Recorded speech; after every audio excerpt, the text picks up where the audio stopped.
video we are going to discuss the quantitative estimations. So previous video we discussed how to detect the elements present in the given unknown organic compound. Now in this video we are going to detect how to calculate the percentage of elements present in the given unknown organic compound, and that phenomenon we call as quantitative estimations. Okay, so let us start with the first one.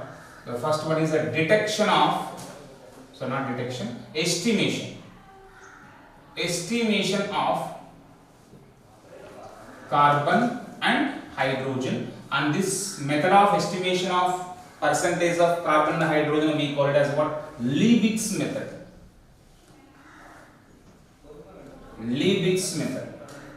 So Liebig's method is used to estimate the percentage of carbon and hydrogen present in the compound. Okay, let us see. So in these all estimations you should remember that always you should take known weight of organic compound, fixed weight of organic compound. That means whatever the weight of organic compound you are going to take, that should be you know. Okay, so take known weight of organic compound. To this known weight of organic compound, you do the oxidation in presence of copper oxide. Okay, on oxidation in presence of copper oxide, what will happen in the reduction of elements? This copper oxide will oxidize the carbon into carbon dioxide, hydrogen into H2. So the carbon present in it will convert it into CO2, hydrogen is oxidizing into H2. Now what happened? To detect the mass of CO2 gas produced, what they do? They send this mixture through caustic potash solution, KOH solution. KOH has a specialty, it can dissolve all the oxides of non-metals, not only CO2, NO2, SO2, okay, all this. Okay, it can dissolve oxides of non-metals. So after we send this mixture through the KOH, all CO2 gas will dissolve in it, so that based upon the change of weight of KOH before the dissolution and after the dissolution, we can get the weight of CO2. Right? Clear? Similarly, to measure the weight of H2O, what they do? They will send through anhydrous CaCl2, calcium chloride. Calcium chloride is having more affinity towards water, it will absorb the water. Okay.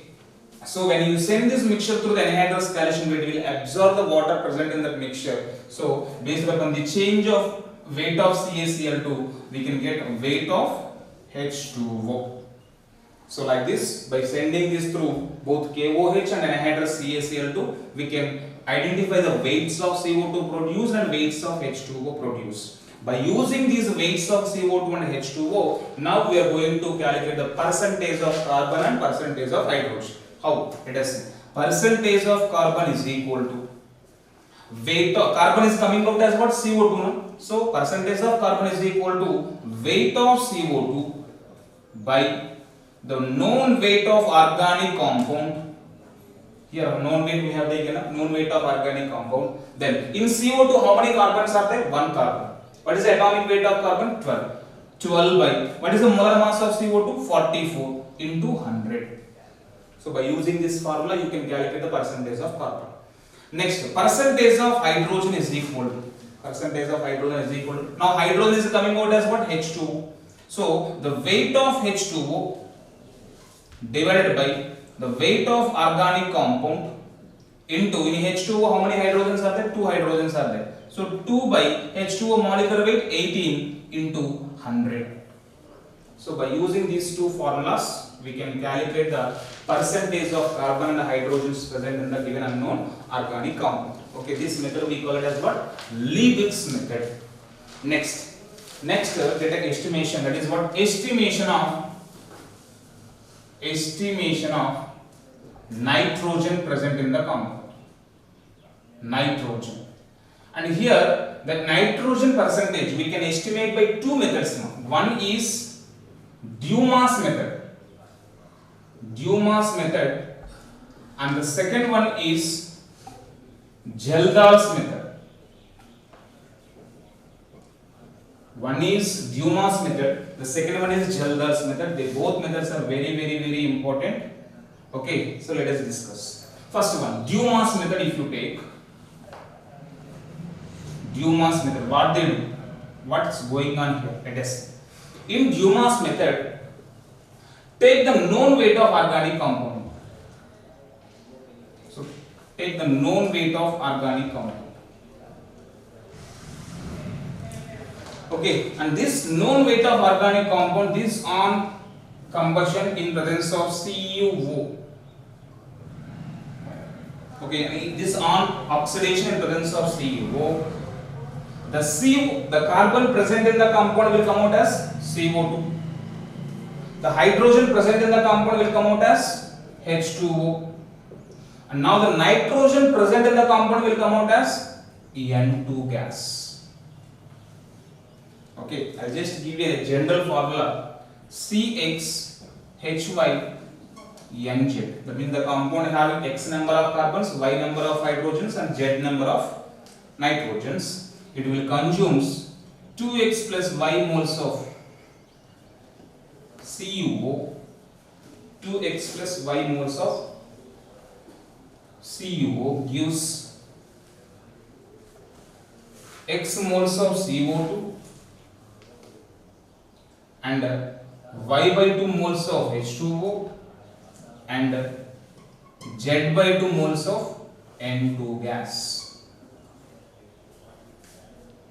And how many moles of copper will come? 2x plus y moles of copper also will come.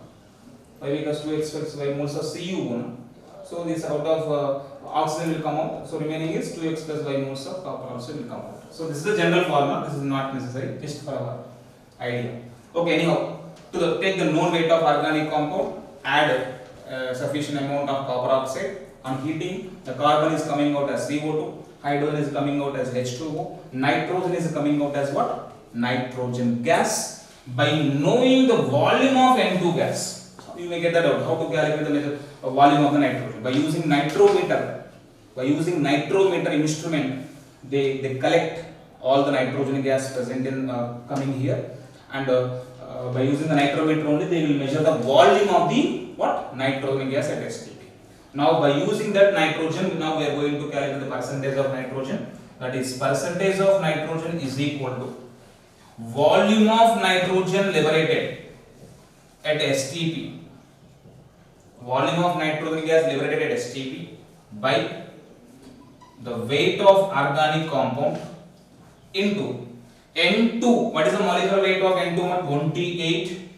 And at STP, 1 mole occupies how much of volume? 22,400 ml. So 22,400 ml into 100. See here, nitrogen should be taken in milliliters only.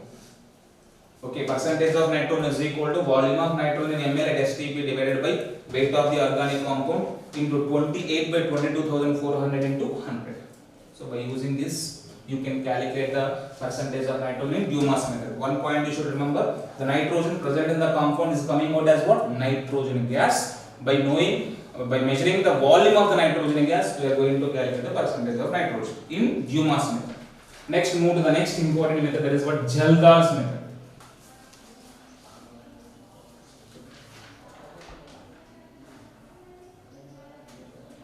Geldar's method. Yes, what is this method? Let us discuss. First of all, take the known weight of organic compound. Known weight of organic compound. To this known weight of organic compound, add concentrated H2SO4. Concentrated H2SO4 in presence of K2SO4. In presence of K2SO4 and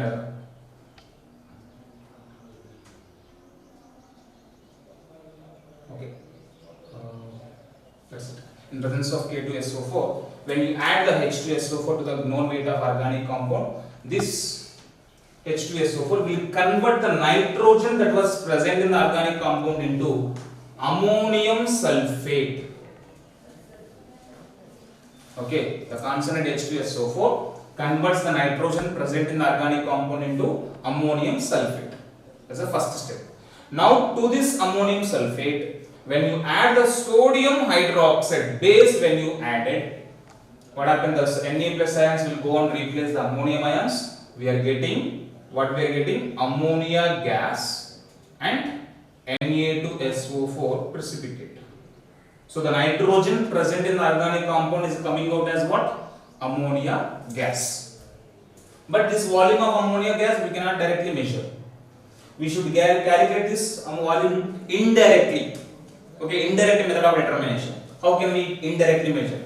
So to get this volume of the ammonia gas, what I am doing? I am treating this ammonia gas with a standard HCl solution. HCl or H2SO4, whatever it may be, standard acid. The total how much volume of HCl was consumed, that much volume of ammonia gas was produced. Suppose if here, okay, 1 mole of ammonia gas produced means here 1 mole of HCl will consume. Here 5 moles of ammonia produced means 5 moles of HCl will consume. But you remember that you should take excess amount only. To this ammonia, add excess amount of standard acid.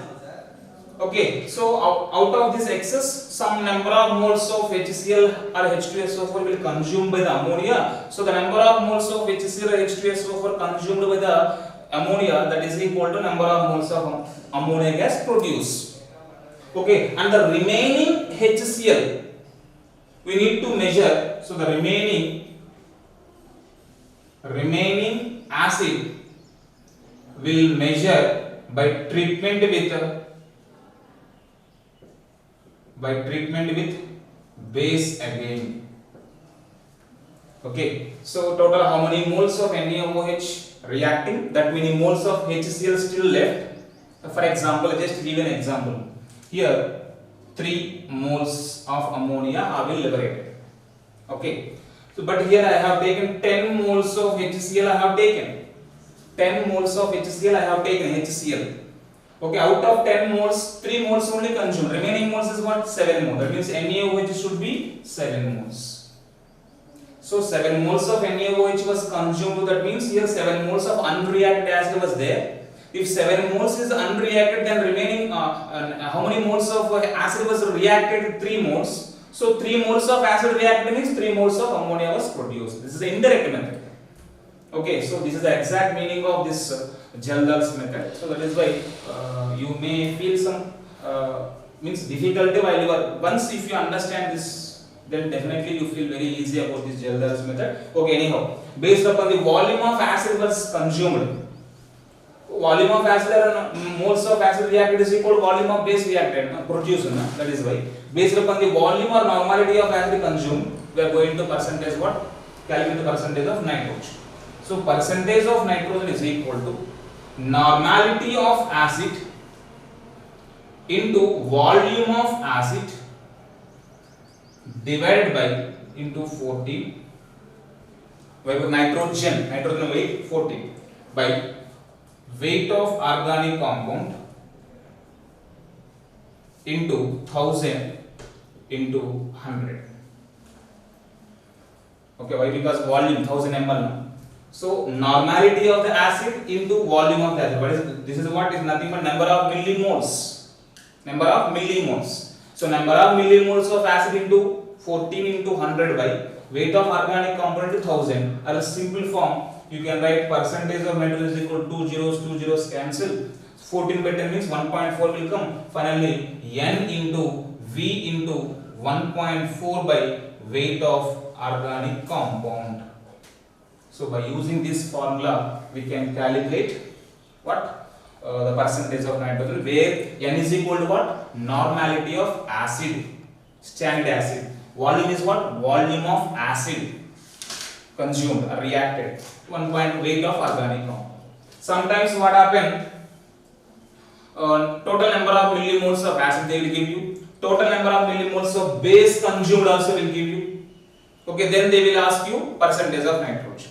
Okay, then in that case, percentage of nitrogen is equal to NaVa minus NbVb.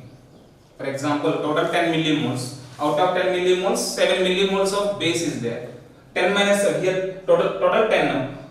Number of moles millimoles of base 7. 10 minus 7, 3. So the number of millimoles of base produced is 3. So NaBa minus NbBb into 1.4 by weight of organic compound. It's simple. In the place of Nv, I have taken this difference. This is also one more formula. So problems may come either directly from this formula or may this formula. Okay, percentage of nitrogen is equal to NaBa minus NbBb into 1.4 by weight of the organic compound. So this is about the Gelder's method. But remember that Gelder's method is not applicable. It is not applicable to following compounds.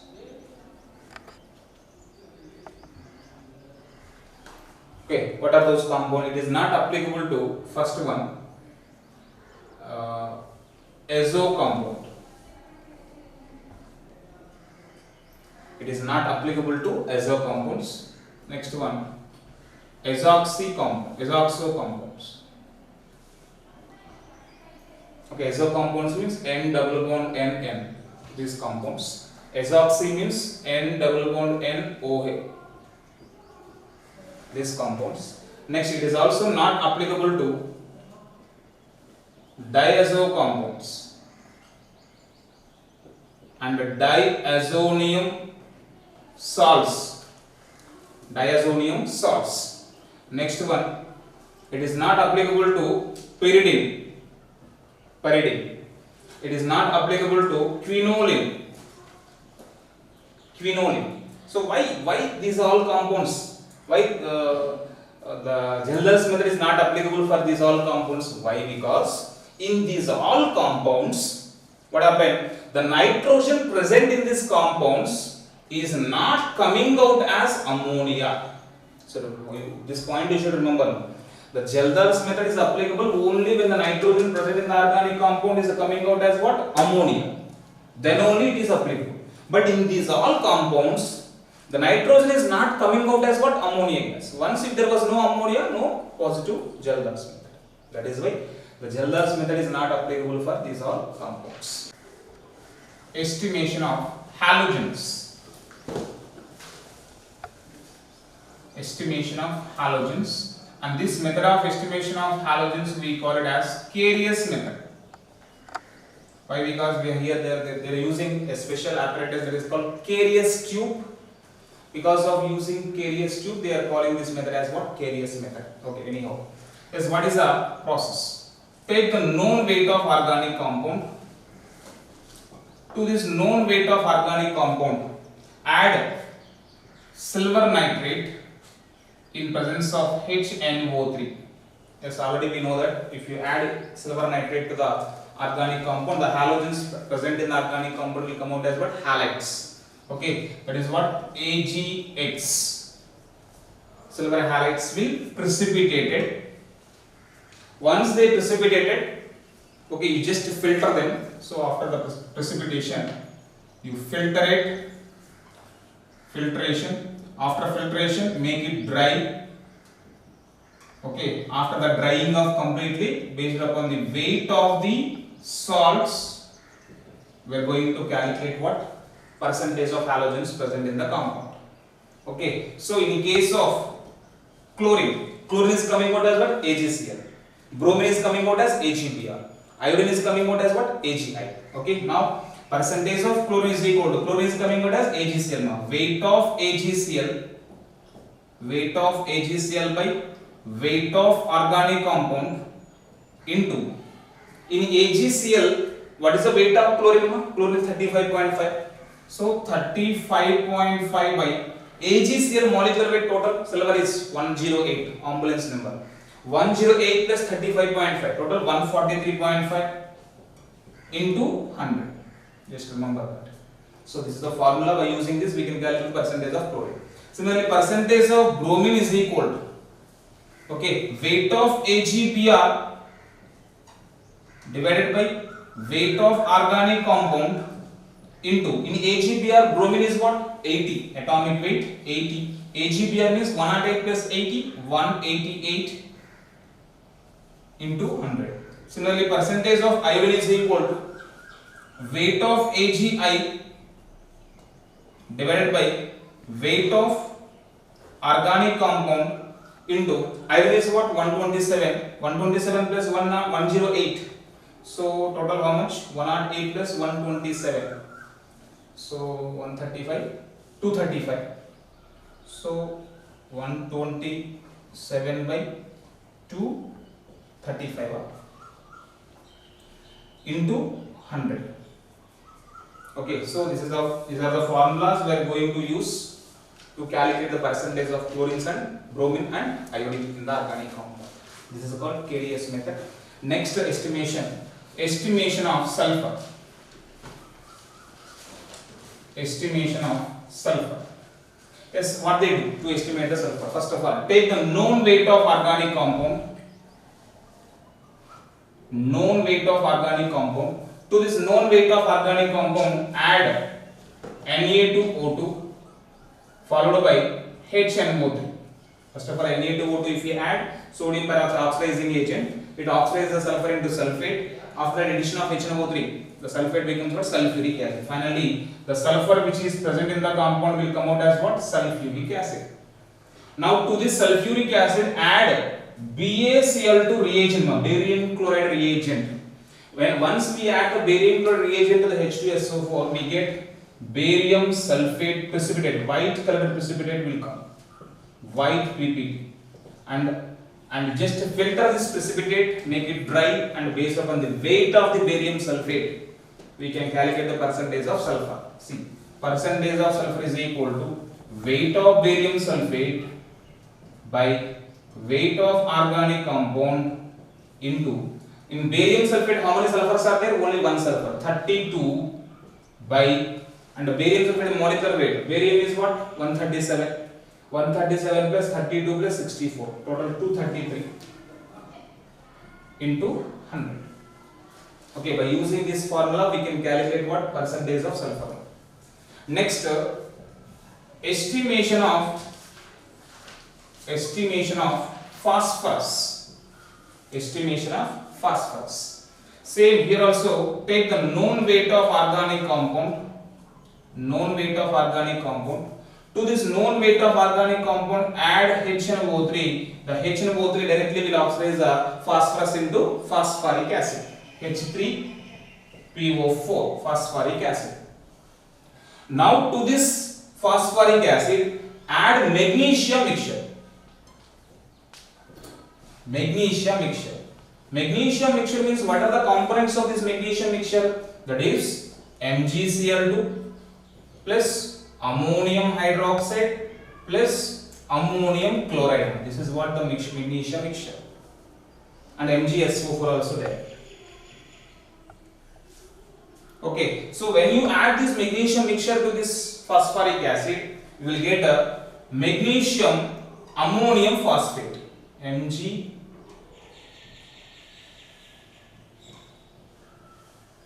NH3, magnesium ammonium phosphate will come.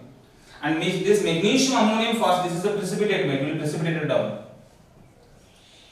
Okay, this magnesium ammonium phosphate is on heating, okay, 2 moles on heating will get finally Mg2P2O7. What is the name of this one? Magnesium pyrophosphate.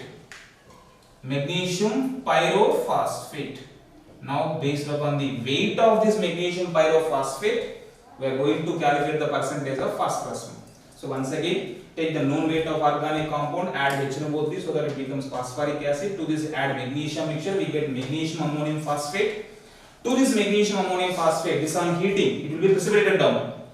You take the precipitate and you heat it, so that the magnesium ammonium phosphate finally gives magnesium pyrophosphate. Now based upon the weight of the magnesium pyrophosphate we got, we are going to calculate the percentage of phosphorus. What is that? Percentage of phosphorus is equal to weight of Mg2P2O7 divided by weight of organic compound into, in magnesium pyrophosphate how many phosphorus are there? Mg2P2, 2 phosphorus are there. Phosphorus atomic weight, no?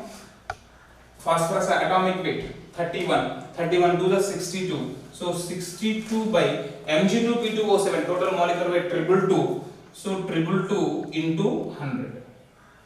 So by using this formula, you can calculate the percentage of phosphorus. Okay, so for the detection of oxygen, for the estimation of the oxygen, there was no direct test. Just calculate the percentage of all other elements. Okay, just subtract those percentages from total 100. The remaining percentage will be the percentage of oxygen. Okay, so this is the estimations of percentage of elements. Okay.